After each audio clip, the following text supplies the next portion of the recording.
Hi, I'm Mary Marinville, and welcome to my Ventura County Farmer of the Month.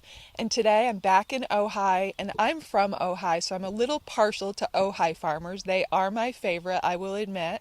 And today I'm at Gozo Farm with Steve Sprinkle. And Steve, when we first arrived, you were putting all these beautiful flowers in boxes onto a truck, and I know that you're a big believer and grower for CSAs. Can you tell us about your CSA? Yeah, we have about 60 members in our CSA, and they Which stands for? CSA is a kind of an awkward acronym. The acronym stands for Community Supported Agriculture.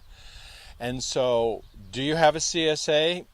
Yeah. Do you have a Community Supported Agriculture? No, it's just sort of this awkward name, but it's essentially a buying club. And so I have 60 shares, and they're probably divided amongst 100 couples or families. And so every week they pick up a box of vegetables at my store, The Farm and the Cook. Okay. And the flowers are part of it. It's part of the mix, we call it. In other words, So what are you growing right now on your farm? What's in season right now? We're growing just about everything we possibly can grow now, except okra.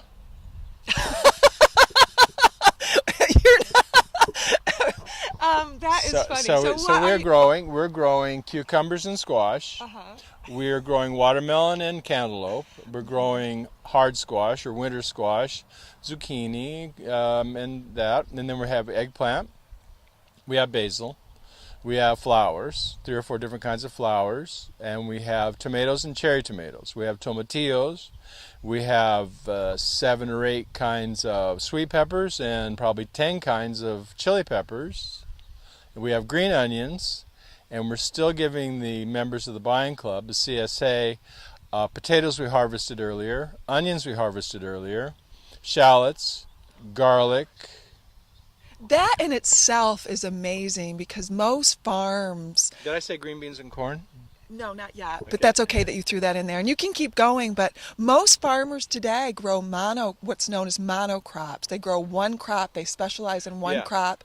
And so to do what you're doing, you must be an expert in your field because to grow that many varieties, it's really wonderful just for being wonderful's sake, but you have to be an expert in your field to grow all these different varieties. Is that true? Well, I'll leave that up to other people to say. Well, I've seen. I'm more aware of my shortcomings than my victories. But well, we'll talk about Farmer and the Cook in a minute, and I go to Farmer and the Cook all the time, so they are wonderful. So you must be an expert. But it's a lot of hard work to grow that many varieties. Yeah, it is. What I like to explain it in terms of. The first wave of organic farmers in the organic farming movement. I've been doing it since 1975, and my experience goes about 5 or 6 years before that. And so what I like to say is that our gardens just got out of control one day. And we were growing gardens, and we were living in communes and in groups everywhere, and all of a sudden there was too much zucchini, and so we started to supply the co-ops, and then the smaller independent entrepreneurial stores started, and then gradually there was transportation and trucking, in the regional as well as up and down the state, and then nationally, and so the farming movement grew to accommodate that and to accommodate all of our ambition. But the first farms were these big gardens, and so we learned as gardeners, and that is what our ethic is gardening. And so the gardening ends up being a self-defensive way to do a lot of things. One is to control diseases and insects, or to prevent them from interfering with your ability to be successful. So if I have a loser out here, like this eggplant, this is a very bad year for eggplant. This eggplant has been affected by a blight, which affects all the tomato, potato, eggplant family, the Solanaceae. And so I've been able to buttress that loser with all the other availability. By having a variety. So I have the variety. So the variety itself helps you to be more self-sustaining.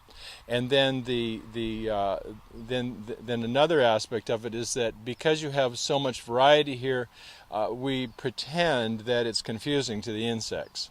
And so you see infestations, and either with disease or with insects, like in the strawberry, the celery, and broadacre broccoli, where the insects, which work on a basis of smell and color, just descend or will infest a certain area, and then you've got So big by problems. having a variety, you confuse the pests. We prevent an infestation that's hard to deal with, or one that's overwhelming.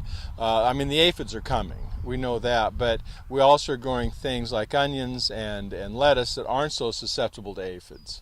And so that also helps with your crop rotation. So if you have this long list of products that you can produce, and all these various families, for example, in the carrot family, we do cilantro and fennel and celery, and carrots and dill, and all kinds of different things. So you can rotate through all these various crops that are like nothing really bothers them that much. In other words, other than weeds. So you can rotate these various crops through, and you have a variety in your card deck. You can deal a lot of different cards. Yeah, so every time I go to Farmer and the Cook, and every time you put together one of your CSA boxes, it's always different. Every week or you're just constantly season. It's in the season. You're Yeah. constantly offering your customers a beautiful variety of vegetables that are locally grown, which is very important,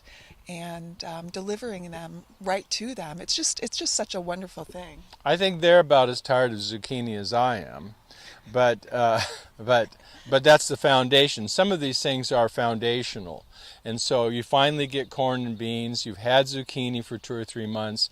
Eventually, it will end, and right at the point where it ends, then you finally have spinach and lettuce. And so we have over here, we have spinach, lettuce, carrots planted for the fall. And so you just rotate through. Over there we have a late tomato crop that's just flowering and starting to set fruit now, and it's September.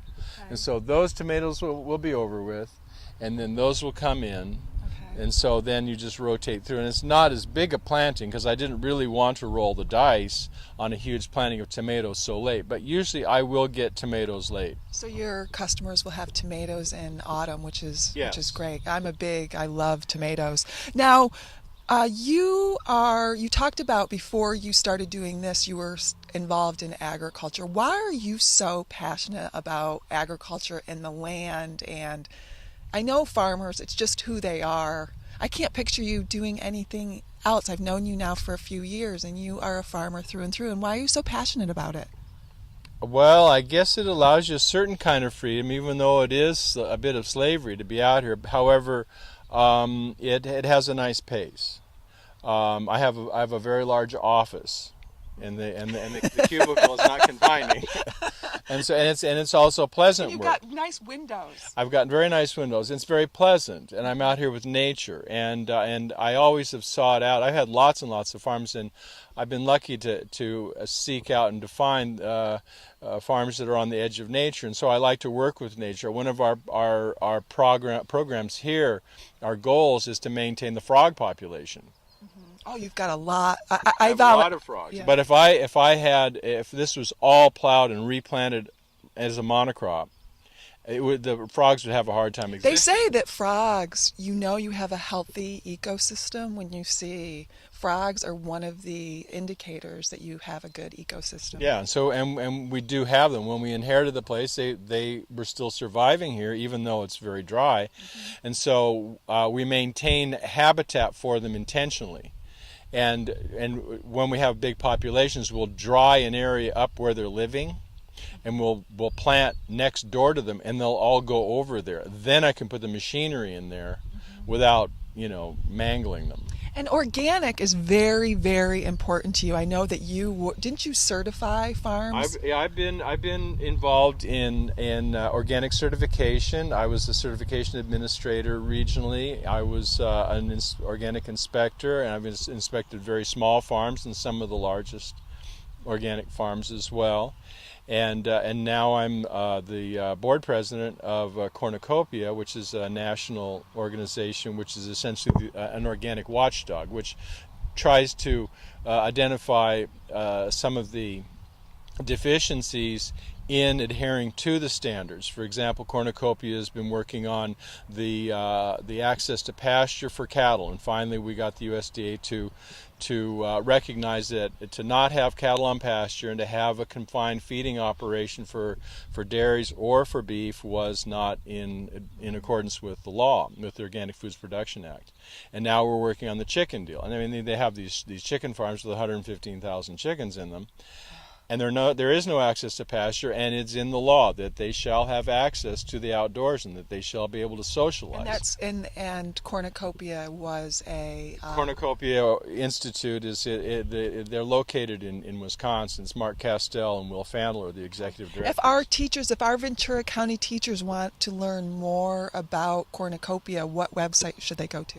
They're probably the first hit on Google. Okay. Just so say Cornucopia Institute, and it'll come right up. And they have video, lots and lots of documentation, explanations, other links, and so we work very carefully with the government in trying to help them do their job a little bit better, because we're depending on the federal government to be the arbiter of good organic standards and to make sure that everybody's adhering to it, because we don't really care if there are large farms involved in organic. In other words, I think it's a good thing that broad agriculture should adopt organic standards, because then you get huge diminishment in pesticides, and the people who are working in the fields are no longer exposed to these things, and so that's got to be a good thing. And our farm workers in Ventura County work so hard, and we shouldn't be having...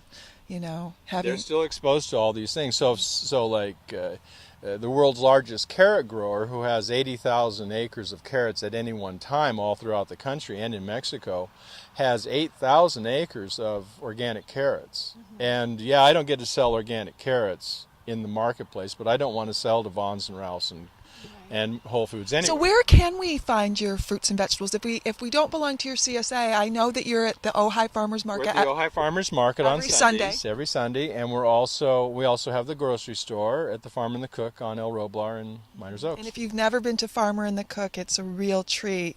They have a lot of vegetarian items, and it's all organic, and it is delicious, especially on Wednesday night when you have my favorite meal in Ojai is the nut loaf and mashed potatoes with shiitake gravy. So if they wanted to find Farmer and the Cook, it's on El Roblar. And do you have a website for Gozo as well? It's farmerandcook.com, easy. And then there's a map, explanations. There's a drop down for a contact for telephone and email and all that. Okay. Yeah. Is there anything else you want to tell the science teachers of Ojai? You have to. Well, we're very happy to see what's going on with the interest that the administrators and the folks in food service are showing in obtaining and using more locally grown fruits and vegetables, and that's really a great especially thing. In Ojai, and we hope that other school districts around the county adopt good nutrition, slow food programs. The Ventura Unified is really actually they're very well known for this. They're famous for having done it. Sandy Kerwood in Ventura is doing a great job, and Tiffany Dan. Yeah, and Tiffany Dan. And so I think that's a great model, and we're trying to encourage them to do that. And also a lot of the private schools are in support of that as well. So this is a great program you've got. Thank you so much, Steve. You're and welcome. Thank you for taking the time out to talk to us, and thank you, Ventura County. We'll be back.